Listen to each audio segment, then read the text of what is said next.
देखिए अमीटर की बात हम करें तो अमीटर की सहायता से परिपथ में बहने वाली धारा को मापा जाता है। सबसे पहली बात तो ये है कि अमीटर क्या करता है, विद्युत धारा का मापन करता है। तो किसी भी परिपथ में यदि धारा को मापना हो तो उसे अमीटर का उपयोग करना होगा।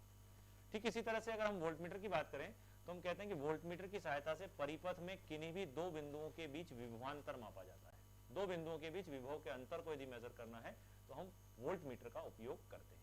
तो सबसे पहला बेसिक डिफरेंस तो ये हो गया अमीटर और वोल्टमीटर में कि अमीटर किसको मेजर करेगा, धारा को, और वोल्टमीटर मेजर करता है विभवांतर को, पोटेंशियल डिफरेंस को किन्हीं भी दो बिंदुओं के बीच। अगला है कि अमीटर को सदैव श्रेणी क्रम में जोड़ा जाता है। अमीटर को यदि किसी भी परिपथ में आप जोड़ोगे तो उसको सीरीज में जोड़ा जाता है। जैसा ओम्स लॉ का डायग्राम अगर आपको याद हो तो ओम्स लॉ में हमने देखा है कि अमीटर को परिपथ में श्रेणी क्रम में जोड़ा जाता है।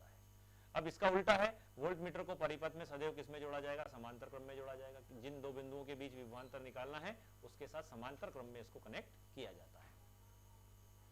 तीसरा है कि इसे कुंडली के साथ, इसकी जो कुंडली होती है, जब इस उपकरण को बनाया जाता है तो इस उपकरण के अंदर एक तांबे के विद्युत रोधी तारों को लपेटकर एक कुंडली बनाई जाती है। तो उस कुंडली के साथ समांतर क्रम में कम प्रतिरोध का तार जुड़ा होता है, ठीक है, जिसको हम बोलते हैं शंट। अब ये याद रखने में बच्चा कंफ्यूज होता है कि इसको कैसे याद रखा जाए, तो मैं इसको याद रखना बताता हूं।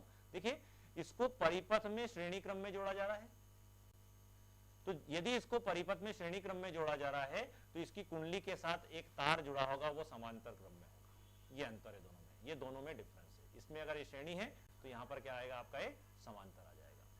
ठीक इसी तरह से अगर वोल्टमीटर की हम बात करें तो वोल्टमीटर के साथ चूंकि देखिए समांतर क्रम में वोल्टमीटर को जोड़ा जाता है तो इसमें प्रतिरोध का तार श्रेणी क्रम में जोड़ा जाता है। अब ये श्रेणी समांतर तो आप याद रख लेंगे। एक छोटी सी चीज आपको याद रखनी है कि यहाँ पर प्रतिरोध बहुत कम होता है और यहाँ पर अधिक प्रतिरोध का तार होता है। तो ये ध्यान रखिएगा, श्रेणी क्रम में ज्यादा प्रतिरोध का तार जोड़ा जाता है और समांतर क्रम में कम प्रतिरोध का तार जोड़ा जाता है। ये दोनों में बेसिक डिफरेंस है। बच्चा यहाँ पर बहुत कंफ्यूज होता है, आप इसको याद रखिएगा। ये अगर श्रेणी है तो इसको समांतर याद करना, ये समांतर है तो इसको श्रेणी याद करना, और श्रेणी में प्रतिरोध अधिक होता है। ठीक है, अब उसका बाद देखिए लास्ट पॉइंट है कि एक इसका प्रतिरोध बहुत कम होता है। अब इसका प्रतिरोध कम कहां से लाओगे, तो समांतर क्रम में अगर आपने कम प्रतिरोध का तार जोड़ा है तो यहां पर प्रतिरोध क्या हो गया, कम हो गया, और कम हो गया तो एक आदर्श अमीटर का प्रतिरोध कम कितना हो सकता है, शून्य हो सकता है। तो आदर्श अमीटर का प्रतिरोध शून्य होता है। जस्ट इसका अपोजिट इसमें आ जाएगा कि इसका प्रतिरोध बहुत ज्यादा होता है और एक आदर्श वोल्टमीटर का प्रतिरोध कितना होता है, बहुत ज्यादा, मतलब कितना हो गया, ये अनंत हो गया। ये बेसिकली चार डिफरेंस अगर आप याद कर लोगे तो यदि एग्जाम में अमीटर वोल्टमीटर में अंतर आया तो आप बड़ी आसानी से लिख सकते हो। बहुत शॉर्ट तरीके से आपको याद करना है। अमीटर धारा का मापन करता है, वोल्टमीटर दो बिंदुओं के बीच विभवांतर का मेजरमेंट करता है, अमीटर को परिपथ में श्रेणी क्रम में जोड़ा जाता है, वोल्टमीटर को परिपथ में समांतर क्रम में जोड़ा जाता है। और चूंकि अमीटर को श्रेणी क्रम में जोड़ा गया है तो अमीटर की जो कुंडली है उस कुंडली के अंदर समांतर क्रम में कम प्रतिरोध का तार जोड़ा जाता है, जिसको हम कहते हैं शंट। ठीक इसी तरह से अगर वोल्टमीटर है तो वोल्टमीटर की कुंडली के अंदर श्रेणी क्रम में अधिक प्रतिरोध का तार जोड़ा जाता है, और इसमें कम प्रतिरोध का तार जोड़ा जाता है तो इसका प्रतिरोध बहुत कम होता है। बहुत कम होगा तो आदर्श अमीटर का प्रतिरोध कितना माना जाता है, शून्य माना जाता है।